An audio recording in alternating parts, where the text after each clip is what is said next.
The Writer's Dossier podcast is a proud member of the Authors on the Air Global Radio Network. No writers were harmed in the production of this podcast.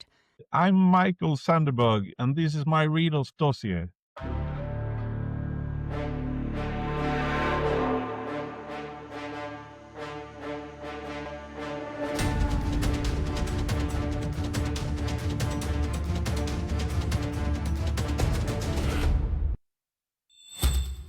Hey, everybody. Hi, this is Jeff Circle right here at the Writer's Dossier studio, writer's room, and occasional speakeasy. We do some reading here, too, and that's what we want to do today. We're not going to read in front of you. That would be a boring podcast, but I'm here with the internet's good friend of writers, Mikael Sandeberg. So, Mikael, thank you for joining us today, all the way from Sweden. Yeah, thank you for having me. This is part of the Rabid Readers Dossier, the Rapid Readers series. Thanks, readers, because without readers, there wouldn't really be any big need for books. So all you writers out there, Mikael is one of your biggest champions, and especially in thrillers. So we're going to get right to some questions, and then we've got some books here we're going to cover. So, Mikael, let me just start right off here. Tell people a little bit about where you live and how many books you have behind you. Well, I live in the southern part of Sweden called Skåne, and I've been here almost all my life. And at the moment, you can see I have some books behind me. I have some books on both of my sides and in front of me. I'm surrounded by 3,500 books approximately. 3,500. I love that. Yeah, and I have some more in this room. This is my little library. Well, people need to get to know you a little bit. You are known as just a book ranger on social media.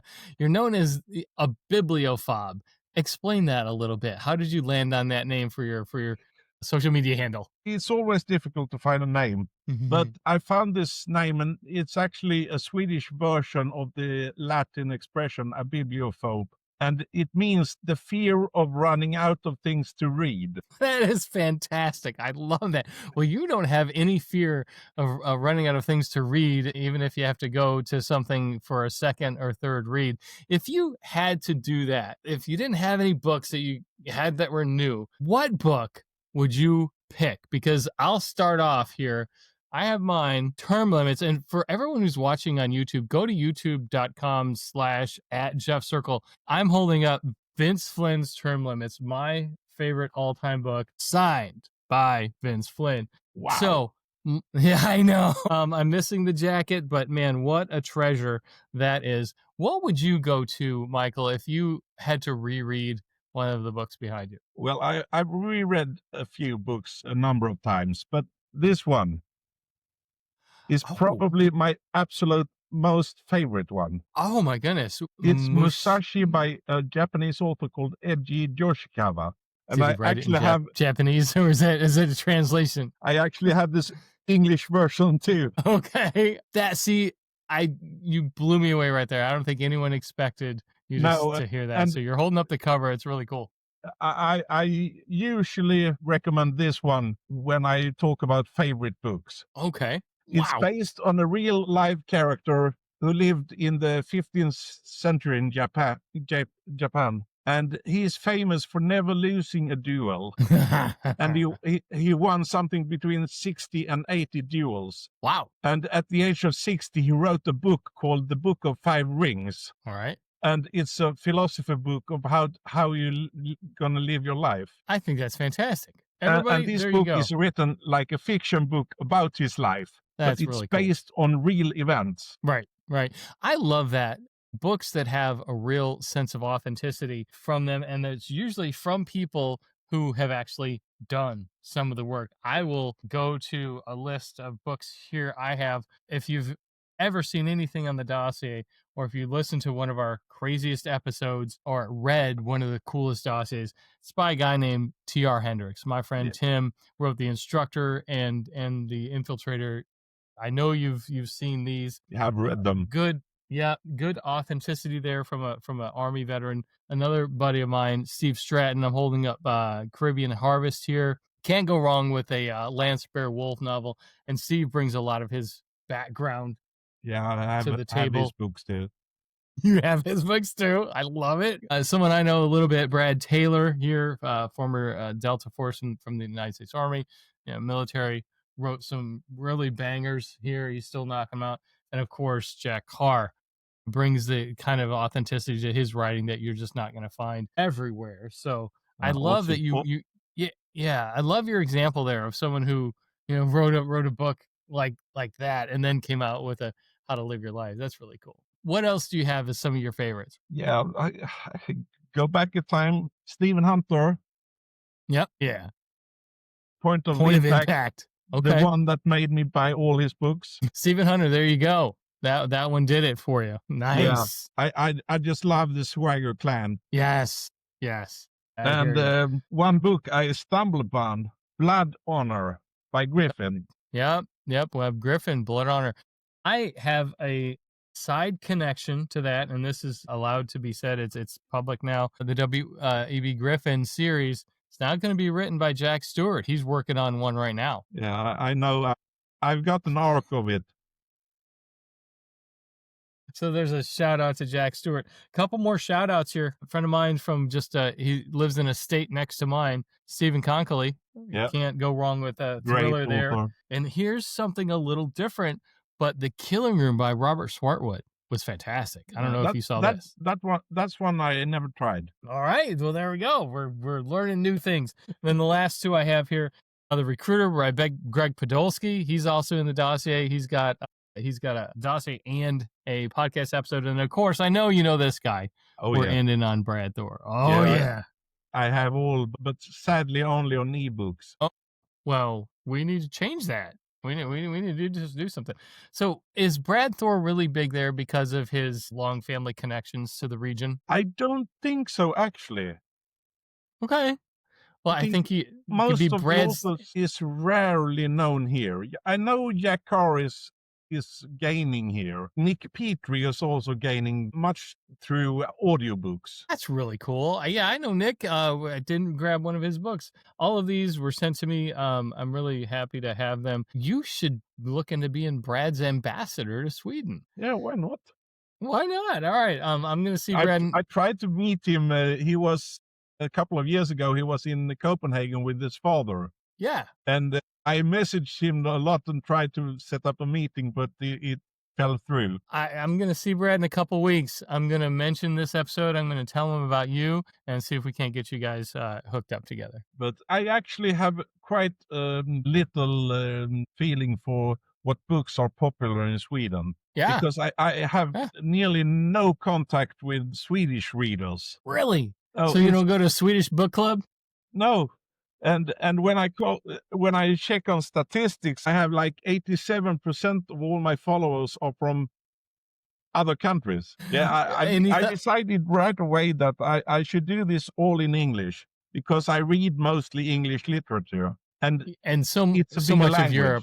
Yeah, so much of Europe speaks English. When I lived over there, everywhere I went, I was able to get by. Yeah, but it's really funny because Jack Carr has relations back to Scandinavia. I didn't know about Brad Thor. There are lots of writers who have some connection from this part of the world. And I'm serious. J.P. Patton, who is one of my favorites, he only has, I think it's 2 generations back, also from Skåne. Okay. So, yeah, there you go. And he is actually one of the guys who tricked me to go on NetGalley and be a member of NetGalley. All right. He found me, I think it was 2016, and asked if I wanted to read his first book. Nice. But I had to be a member of NetGalley to do that. Right. Yeah. So I joined NetGalley, and a couple of thousand books later. Yeah, and a good way to get them, especially across the pond. It's got to be harder to get, to walk into a bookstore and find, book from someone like Stephen Conkley. Yeah, and that is actually one of the reasons I read mostly ebooks. It's the shipping costs. Okay. Yeah, absolutely.